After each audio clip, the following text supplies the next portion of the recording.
बातमी आहे यवतच्या पोलीस स्थानकामध्ये ग्रामस्थांच्या उपस्थितीत शांतता बैठकीचं आयोजन करण्यात आलंय।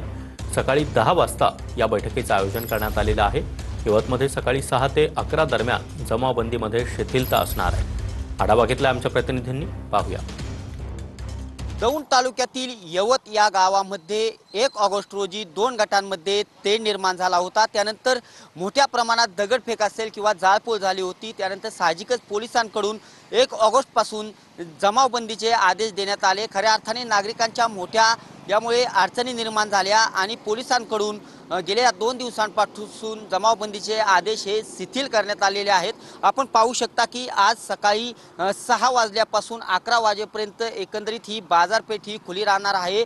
जमावबंदीचे आदेश यावेळी शिथिल प्रमाणात राहणार आहेत आणि खऱ्या अर्थाने 11 वाजल्यानंतर जमावबंदीचे आदेश हे कायमस्वरूपी असणार आहेत।